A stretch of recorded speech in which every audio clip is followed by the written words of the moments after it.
तो देखिए यज्ञ का प्रकरण है। यज्ञ में पशु बलि दी जाती है, उसमें कहते हैं कि पशु देन बलि दी जाए। पौराणिक भाष्यकारों ने इसका गलत अर्थ किया है। वास्तव में पशु का अर्थ क्या है उन्होंने नहीं जाना कि पशु बलि है भी या नहीं। तो देखते हैं। यज्ञ ऐसे ही नहीं होता कि जहाँ पर जो दिख रहा है कि कर ले, उससे तो लाभ की अपेक्षा उससे तो और आनी ही है। तो इसलिए कहा गया है कि अगर दूध न हो तो चावल से, जो चावल ना हो तो जंगली अनाज। यज्ञ स्वयं के मान के लिए, आत्मसम्मान के लिए, समाज के सम्मान के लिए, समाज के तो हित के लिए है। अगर जो ना मिले तो जंगली अनाज से, जंगली अनाज ना मिले तो जंगली फलों से, यदि यह भी ना मिले तो जल से हवन करे। और जल भी ना हो तो याज्ञवल्क्य जी जनक वैदेही पूछ रहे हैं, तो अगर जल भी ना मिले तो व्यक्ति सत्य से श्रद्धा में हवन करे। सत्य हो, उस बात पर श्रद्धा हो, ईश्वर पर विश्वास होगा। क्योंकि अगर सत्य पर होगे तो जो सत्य है वह चाहे नंगा, जिसमें व्यक्ति को स्वीकार न करते, परंतु सत्य तो है, वो जैसा कहा है वैसा ही कहे। हमारे शास्त्रों में जैसा है वैसा ही लिखते देते हैं, परंतु हम स्वयं स्वीकार न करने के कारण उसका गलत अर्थ कर लेते हैं। तो जैसा है वैसे ही सत्य से उसको, जिससे कि सत्य अगर बोलोगे, सत्य से श्रद्धा में हवन करोगे, तो आप स्वयं आप उस दोष से बच जाओगे। आप में स्वयं दोष नहीं आएंगे। जिसका कारण आप घबरा रहे हैं वह आप में चिंता दूर होगी, आप में दोष भाव दूर होंगे। तो इसलिए कहा कि अग्निहोत्र गाय रूपी वाणी है, दूध देने वाली वाणी है। तो वाणी से सत्य बोलो, उससे हवन करो। मन उसका बछड़ा है, मन श्रद्धा, मन में श्रद्धा है। तो इसलिए कहा गया कि यह श्रद्धा अग्नि सत्य घृत है। घृत न मिले तो सत्य घृत है। यह स्पष्ट है कि गाय का वाणी प्रतीक और बछड़ा मन का प्रतीक है। रस्सी दोनों के घनिष्ठ संबंध का प्रतीक है। अग्नि श्रद्धा सत्य का प्रतीक है। आपको पता है जो अभिनय करता है उसको पात्र कहते हैं। जैसे हे पात्र नाटक शास्त्र में, नाट्य शास्त्र में, तो ठीक उसी प्रकार यहाँ पर जो यज्ञ में काम लिया जाता है, जिन पात्रों से यज्ञ में काम लिया जाता है उनको पात्र कहते हैं, जिनसे काम लिया जाता है। तो यज्ञ एक काव्य है, यज्ञ एक प्रक्रिया है, एक काव्य है। एक तरह से जैसे कि नाट्य में स्त्री पुरुष से काम लिया जाता है तो उनको पात्र कहते हैं। ठीक उसी प्रकार जिसमें अग्निहोत्र जो एक संसार रचना है, काव्य है, स्पष्ट है, तो वह पात्रों से पूर्ण होगा कार्य उसका। यज्ञ एक काव्य है। याज्ञवल्क्य ऋषि ने कहा कि आपको स्वयं इसकी संरचना करनी है, जैसे कि आप नाट्य की संरचना करते हो स्त्री पुरुष से। याज्ञवल्क्य जी कहते हैं कि अगर कोई पूछा जाता है कि विद्वान घर से बाहर हो, अग्निहोत्री विद्वान, तो वो बाहर रहते हुए भी कैसे, जैसे बाहर न हो ऐसा यज्ञ करता हुआ कैसे भी यज्ञ से दूर ना हो। तो उसका उत्तर अगली जो इस संसार में सबसे तीव्र गति वाला है वह विद्वान ज्ञान देने के लिए प्रवास में साथ है। वह मन हमारा विद्वान, हमारा अपना विद्वान ज्ञान देने के लिए सदा साथ रहे। मन को जानो, मन से अग्निहोत्री बाहर होता हुआ यज्ञ कर सकता है। मन से, मन को उसको पाना है।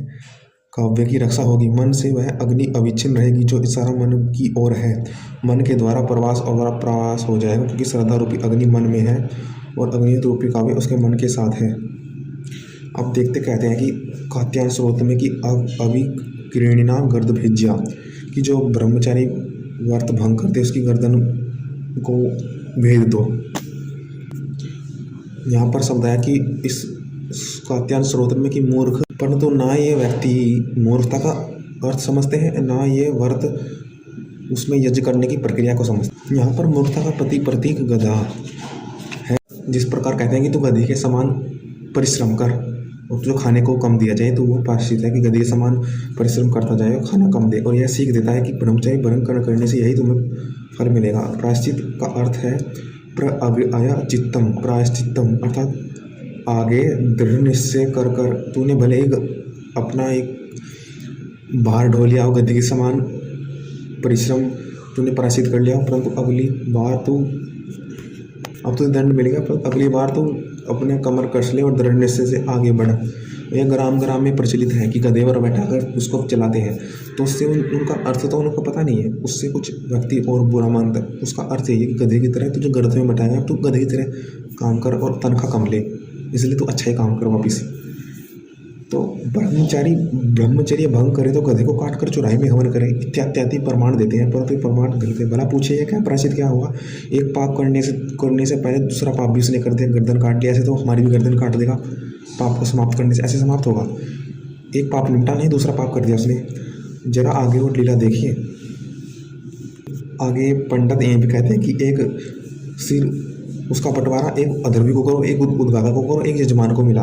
परंतु सबसे बढ़िया रहे कि आप उस समय में पूछिए कि क्या सो सुनिए इसमें क्या क्या कहते हैं। शिशनाथ प्रासित्रवस, एक श्लोक आता है सतपथ में, शिशनाथ प्रासित्रवादनम, अर्थात ब्रह्मचर्य के गधे का शिष्य मिले, ब्रह्मा जी को गधे का शिष्य मिले, ऐसा सबको बांट रहे हैं ब्रह्मा जी को, उसका लिंग दे रहे, अर्थात उससे हवन करेंगे, उससे ब्रह्मा के परिवार में उससे खुशी होगी माहौल। परंतु इनको ये अर्थ नहीं पता कि ये शिष्य क्या है। अर्थात जब कोई ब्रह्मचारी अपने उस उपस्थिंद्रिय से दुरुपयोग करे तो उसको अपनी शरण में लेकर देख रेख करके उसकी उपयोगिता समझाकर पूर्ण सुधार करे और प्रसन्न होगा कि फिर ब्राह्मण क्या खावे। यहाँ पर क्या रखा है कि शिशनाथ उसका दानम करे। तो ये खाने का अर्थ आप खाने के अपना अर्थात अपनी जीविका उससे करें। जैसे कि कोई आँखों का डॉक्टर होता है, वह आँख को ठीक करके जीविका करता है, तो ऐसे ही वह उस अंग को ठीक करके उससे जीविका प्राप्त करके सुख का जीवन प्राप्त करे, उन्नति करे। तो ठीक उसी प्रकार वह उसकी कमाई खाएगा, विशेषज्ञ उस विशेष अंग की कमाई खाता है। तो यह श्रद्धापूर्वक उसको नाम जैसा तैसा वैसा कहा गया है, परंतु ये पंडित उसका अर्थ नहीं समझते, अपने अनुसार करते हैं, क्योंकि अपने से उसको स्वयं उसमें इतनी क्षमता नहीं है इनमें पंडितों में कि उसका सही उपयोग मान सके, जान सके, अपना सके। इसलिए कहा गया कि जैसे तेरी अंग है उसको सुधार करके उसकी कमाई कर। तो ये गधे पर काट करके उसको एक एक अंग अब दंड दिया, अर्थात गधे की तरह से काम करवाया। अब उसको उस वास्तविक अर्थ बताए, उससे दूसरे से उसको जुड़ाए, उसे अपने सानिध्य में रखकर उसको सुधार करे, फिर उससे उसकी आजीविका स्वयं खुद ले, उससे स्वयं का जीवन चलाए। ये विनियोग कराए ब्राह्मणों ने, गलत विनियोग। अर्थात जैसे कि कहते हैं कि कोई मर गया उसका जन्म होगा, ये है मृत्यु में तो कह सकते हैं, परंतु क्या शादी में कह सकते हैं कि तेरी पुत्री जा रही है, इसका शोक मत कर, इसका जन्म होगा, इत्यादि बातें नहीं कह सकते। संजप्पन का अर्थ है सम्यक ज्ञान, पशु का अर्थ है बालक, अबोध बालक, जिसको ब्रह्मचार्य स्नातक आचार्य उसको अधिक बढ़ाता है तो वह बढ़ जाता है। उसके हर अंग अंग परिपुष्ट होने हैं, उसके अंग अभी शिथिल हैं, वह एक कहते हैं ना कि सीधा है, अभी वो इनोसेंट है। उसको व्यायाम ज्ञान से उसके अंग अष्टपुष्ट करने, बुद्धि शुद्ध करनी, मन शुद्ध, कहते हैं कि इसका वाणी शुद्ध करनी है, हम इसको बकरे को काट के इसकी वाणी, इसकी जीवा शुद्ध करनी है, अरे वो ज्ञान से शुद्ध होगी। तक यह सतपथ का वचन रहेगा तब तक कोई भी व्यक्ति ब्राह्मण, अर्थात ब्राह्मण तो कह सकते, पंडित यह सिद्ध नहीं कर सकता कि जीवे में व देवानाम अमृतत्व, देव लोग जीवित हैं, मुर्दे नहीं। यज्ञ में हवि जीवित देवताओं को दी जाती है, मरे हुए को नहीं। जीवेम देवानाम हवीर अमृता अमृतानाम, जब भी वह अमृत है कि पशु याग में जो मंत्र जी हैं वे जीवित के पशु के अंगों में ही प्राण संचार करने वाले हैं, न कि मुर्दे में। उनके प्राण को परिपुष्ट करते हैं। आहुति जीवन काल में ही दी जाती है, अतः प्राण संचार से पशु के अंग और भी सजीव हो उठते हैं। कहा जाता है कि पशु याग में जो अंग विविध करने का वर्णन है सो जीवित का ही होना चाहिए, क्योंकि उसके अंग फिर प्रदर्शित होते हैं व्यायाम आदि से। गुरुकुल में उसको स्नातक को रख के, क्योंकि सतपथ में स्पष्ट कहा है कि जीवे में देवानाम हवि, जिंदा देवता का कि हवि जिंदा ही हो सकती है, मुर्दा नहीं। जीवम वे देवानाम हवि, जीती हुई होगी देवाओं की हवि। अब यह प्रश्न हुआ कि क्या यह संभव है पशु जिंदा भी रहे उसके अंग विभक्त हो जाए? तो इसके कहते हैं कि क्योंकि बालक में मन शक्ति पीछे प्रादुर्भाव होती है, भूला हुआ है, पशु का अर्थ बालक है, आरंभ इसी बुद्धि को परिपुष्ट करना है बालक को। पशु जीवन भर निसर्ग बुद्धि से देखता है, परंतु हम उस मनुष्य को मानव शक्ति से उसको परिपुष्ट कर सकते हैं। तो पशु का अर्थ बालक है, उस बालक को हमें परिपुष्ट करना है, उस बालक को हमें प्रायश्चित भी देना है, उसको पहले बढ़ाना है, प्रायश्चित देना, उसके अपने अंदर रखना है, उसकी हमें आजीविका प्राप्त करनी है आचार्य लोगों को। उससे सम्यक ज्ञान, उस एक दूसरे को ज्ञान को समझो, ज्ञान समझे, एक दूसरे के साथ चले। इस मंत्र में नवधू स्वागत किया गया कि माता की गोद से पुष्सु जन्म ले, उन्हें प्रतिष्ठा लाभ हो। इस मंत्र में नववधू के स्वागत में यह अथर्ववेद में भी आया कि पशु का अर्थ बालक है। वितिष्ठान्ता मातुरस्या उपस्थात नाना रूपा पशुओं जायमान, अनेक प्रकार के व्यक्ति जन्म लेते हैं। पशु इस मंत्र के अनुवाद में ग्रिफिक जैसे कट्टरवादी कोई भी पशु का अर्थ बेबीज करना पड़ा।